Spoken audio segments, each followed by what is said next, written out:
हाय guys, मैं हूँ Manju Gill Dahiya and today we will continue with our first parts of speech which was noun. अच्छे से cover करेंगे noun को। उसके हमने काइंड्स सीख लिए थे, अभी हम नंबर, जेंडर और केस भी सीखने वाले हैं। अभी हम कवर कर रहे हैं नंबर। बड़ा आसान होता है ना, 1 2 3 4 ये नंबर्स होते हैं, राइट। मैथ्स में होते हैं, इंग्लिश में दो ही होते हैं, या तो सिंगुलर या प्लूरल, या तो एक वचन या फिर बहुवचन। एक यानी कि सिंगल थिंग को रिप्रेजेंट करता है, एक व्यक्ति, वस्तु, स्थान को रिप्रेजेंट करता है, और प्लूरल बहुवचन जो मल्टीपल, बहुत सारे को रिप्रेजेंट करता है। ठीक है, काइंड्स आपको अंडरस्टैंड हो गई है। बोर्ड पे क्या लिखा है? बोर्ड पे लिखा है ट्री और ट्रीज। ये क्या है? नीचे वाले क्या वर्ड्स हैं? अब तो आप समझ गए ना, ऊपर वाले सारे सिंगुलर हैं और नीचे वाले क्या है? प्लूरल है। कितना आसान है?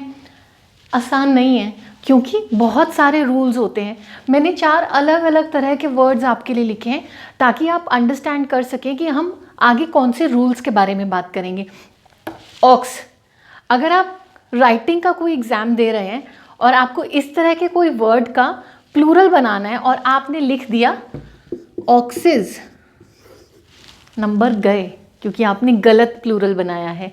या फिर आपने मैन का प्लूरल करना था और आपने कर दिया मैन्स, यहाँ पर भी आपके नंबर गए, क्योंकि मैन का plural is men. Ladies and gentleman, lady का plural is ladies and man का प्लूरल इज मैन। तो यहाँ पर हमें ट्री का प्लूरल बनाने के लिए बस एक एस को ऐड करना पड़ा। यहाँ पर हमको अगर हम एस ऐड कर देते तो ये गलत हो गया। यहाँ पर हमने ए को चेंज करके ई कर दिया, यहाँ पे हमने ऑल टुगेदर ई एन उसमें ऐड ही कर दिया, और यहाँ पे हमने सिर्फ एक एस ऐड किया है। ये क्या है? यही रूल्स हैं जो आज हम कवर करेंगे, so that you never ever face a problem in converting और टॉकिंग और writing about singular into plural. ये जो रूल्स हैं ये आपकी अंडरस्टैंडिंग के लिए है। अगेन, आपको इनको रटना नहीं है, आपको अपनी रोज़मर्रा की ज़िंदगी में थोड़ी प्रैक्टिस करनी है, लिखते टाइम इनका ध्यान रखना है। ठीक है, अगर आप इनको थोड़ा सा अपनी हैबिट में लेकर के आ जाएंगे, आप कभी भी ये गलती नहीं करेंगे। तो सबसे पहला और सबसे सिंपल रूल क्या है? वो ये है कि अगर कोई भी noun, singular noun, please understand करिएगा, अभी हम लोग नंबर के बारे में बात कर रहे हैं, सिंगुलर नाउन को प्लूरल नाउन में बनाने के बारे में बात कर रहे हैं। तो अगर आपका कोई भी सिंगुलर नाउन, सिंपल तरीका है कि अगर वो कॉन्सोनेंट में ख़त्म होता है, हमने कॉन्सोनेंट और वॉवल्स कवर किए थे, अब तक आपको आ गए होंगे 5 वॉवल्स एंड 21 कॉन्सोनेंट्स।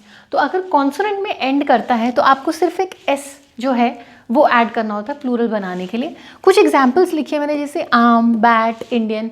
आम, एक आम, आर्म्स, 2 आर्म्स हो जाएंगी, प्लूरल हो जाएगा तो आर्म्स हो गई। सिंगल बैट, एक से ज़्यादा है तो bats. I am an Indian, और हम सब क्या हैं? इंडियंस, सिंगल के लिए और प्लूरल के लिए। प्लूरल के लिए अगर कॉन्सोनेंट में एंड कर रहा है तो सिर्फ आपको एक एस लगाना है। जो नेक्स्ट रूल है वो ये है कि अगर आपका जो वर्ड है, अगर आपका वो S, double S, S H, C H, X, G, Z, इन 6 में से किसी पे एंड होता है, ख़त्म होता है, तब आप क्या करोगे? ऊपर तो हमने उसको प्लूरल बनाने के लिए एस लगा दिया, लेकिन अगर किसी वर्ड में पहले से ही एस या डबल एस लगे हुए, तब आप क्या करोगे? तब आपको उसमें ई एस लगाना होता है। 99% ऑफ द केसेस में ये जो रूल है ये एप्लीकेबल रहता है। ऑक्स वाला जो सिचुएशन थी जो मैंने स्टार्टिंग में दी थी, दैट्स एन एक्सेप्शन। वो वाले भी हम लोग आगे जो फ्यूचर में कवर कर लेंगे, लेकिन मेजॉरिटी ऑफ द सिंगुलर को प्लूरल बनाने में आज हम सीखते हैं। जैसे कि बस का बसेस हो गया, एस के आगे हमने ई एस जोड़ दिया। ब्रश है, या ग्रास है, या क्लास है, या फिर जेड, जैसे कि मान लीजिए हमारा कोई क्विज़ है, मैं आपसे कोई सवाल जवाब की कोई प्रतियोगिता कर रही हूँ, क्विज़ है, तो वो क्विज़ेस हो जाएगा, जेड के बाद ई एस लग जाएगा।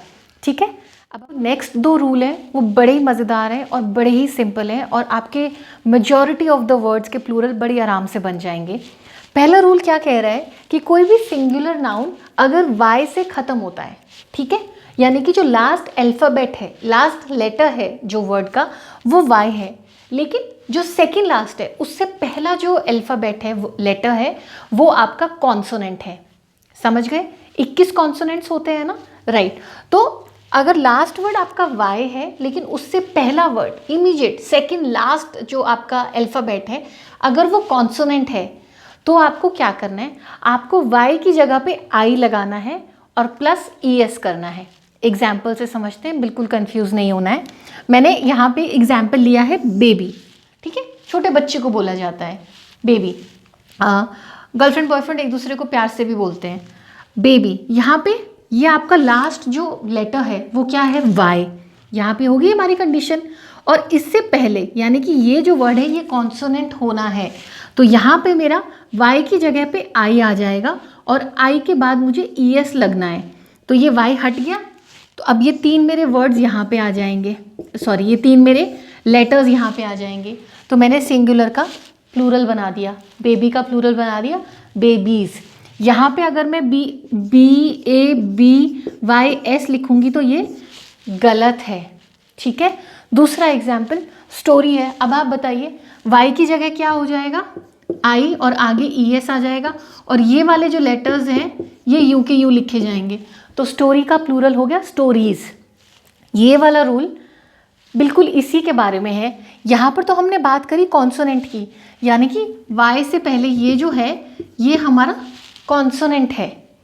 अगर कॉन्सोनेंट की जगह वॉवल होगा तब हम क्या करेंगे, अगर ये बेबी की जगह बॉय होता तब हम क्या करते, तो हम सिर्फ सिंपल एक S लगा देते। बॉय है, सिंपल एक S लगेगा बॉयज़। राइटिंग के लिए हमने क्या कहा, हम आपको ऐसे दे रहे हैं लिखने के लिए, आपने मल्टीपल एसेज बहुत सारे ऐसे लिखे तो वो क्या हो जाएंगे ESSAYS। समझ गए। Y से पहले कॉन्सोनेंट है तो Y को हम I प्लस ES कर देंगे और Y से पहले अगर वॉवल है, 5 वॉवल होते हैं ना AEIOU, और उनका जो ये जो हमारे स्वर हैं इनकी जो साउंड है वो भी हमने कवर करी थी, तो बस वही रूल आपको यहाँ पे लगाना है। Y से पहले अगर वॉवल है तो सिर्फ S लगेगा और अगर Y से पहले कॉन्सोनेंट है तो Y बदल के हो जाएगा I और उसके आगे आ जाएगा ES। अगर आपका कोई भी वर्ड O जो है उस पर एंड करता है और उससे पहले कॉन्सोनेंट है, उस केस में क्या करना है, उस केस में हमें सिर्फ और सिर्फ ES उसमें ऐड करना होता है।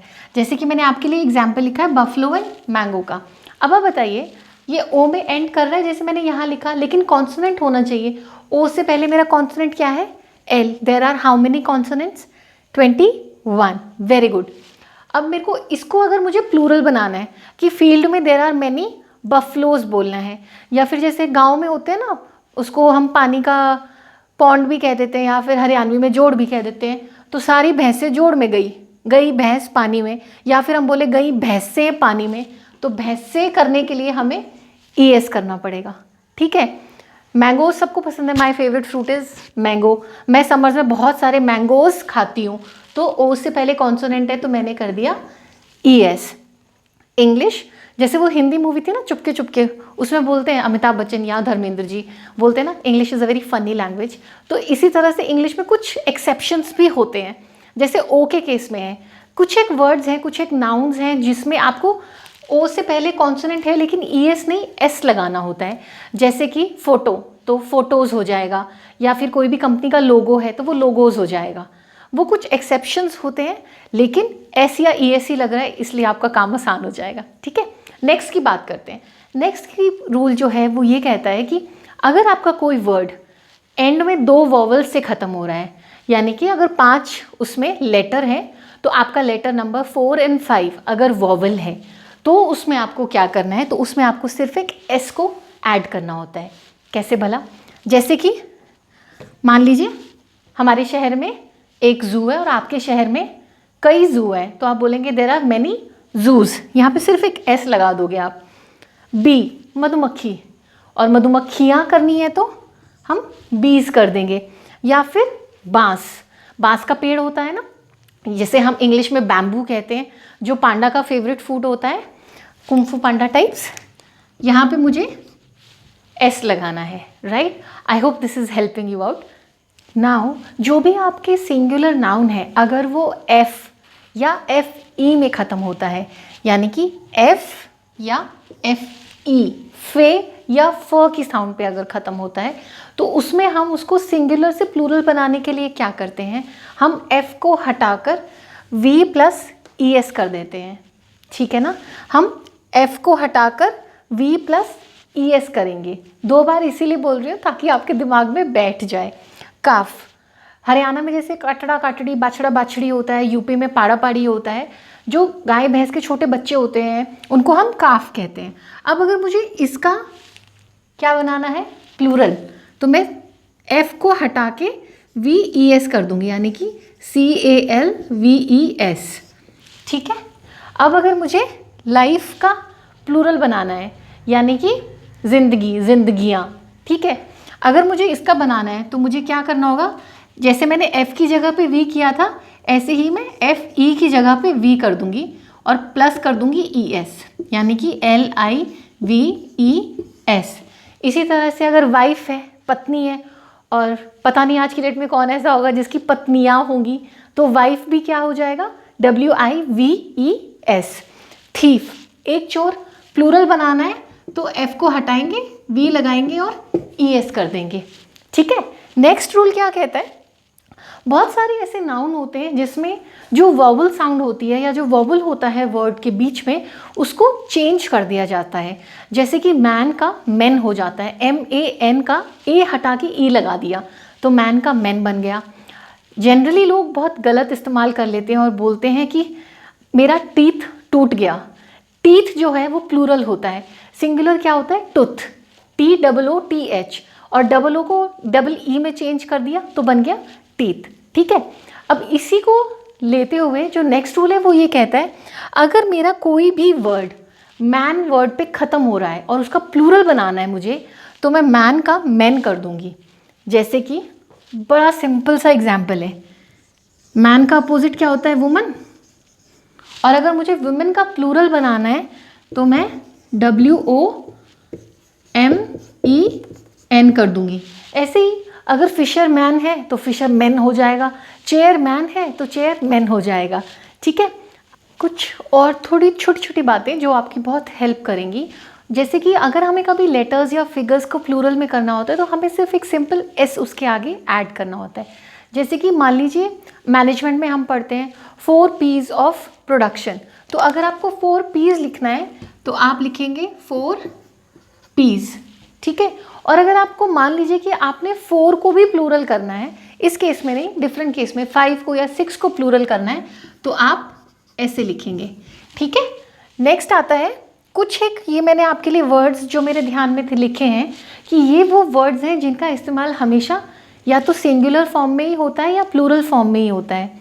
आप सोचेंगे ऐसे कैसे, आप ये वर्ड्स इस्तेमाल करते हैं, ये बस एक नियम है थोड़ा सा आपको करेक्ट यूसेज बताने के लिए।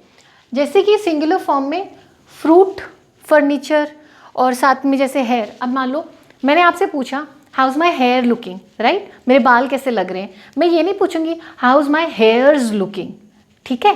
तो हेयर हो गया, या फिर information, I need all the information that you have, मुझे वो सारी जानकारी चाहिए जो आपके पास है। अब इंफॉर्मेशंस कभी भी इस्तेमाल नहीं होगा, हमेशा इंफॉर्मेशन इस्तेमाल होगा। मैथमेटिक्स, फिजिक्स, पॉलिटिक्स, ये इस तरह के हमारे कुछ सब्जेक्ट्स हैं जो हमेशा इसी फॉर्म में इस्तेमाल होते हैं। मैथमेटिक की बुक नहीं होती है, मैथमेटिक्स की ही बुक होती है, फिजिक्स का ही आपका लेसन होता है, ठीक है। फिर है मशीनरी, सीनरी। अब कुछ वर्ड्स जो हमेशा सिर्फ प्लूरल फॉर्म में इस्तेमाल होते हैं, जिनका सिंगुलर फॉर्म में इस्तेमाल नहीं होता है, जैसे कि कैटल, पशु, या फिर पीपल। और एक और वर्ड जो बड़ा मज़ेदार है जिसका मैं बहुत इस्तेमाल करती हूँ, दैट इज़ टोंग्स। जो चिमटा होता है ना जिससे रोटी सेकी जाती है, या फिर साधु महाराज जो ऐसे बजाते होते थे, टोंग्स, कभी भी टोंग नहीं बोला जाएगा। आई होप आपको ये रूल्स जो है वो बहुत हेल्पफुल लगे हैं and you are going to make full use of it. अपनी प्रोनाउंसिएशन में, राइटिंग में, स्पीकिंग में, हर जगह इसका इस्तेमाल करिएगा। कोई भी डाउट होती है प्लीज़ मुझे ईमेल करिए learningenglishDecoded@gmail.com पे। आप क्वेरीज जो हैं वो कमेंट्स में भी लिख सकते हैं, मैं हर कमेंट का रिप्लाई करती हूँ। आई विल मेक श्योर कि आपकी सारी क्वेरीज रिजॉल्व हो जाएं। Stay connected with me. Thank you.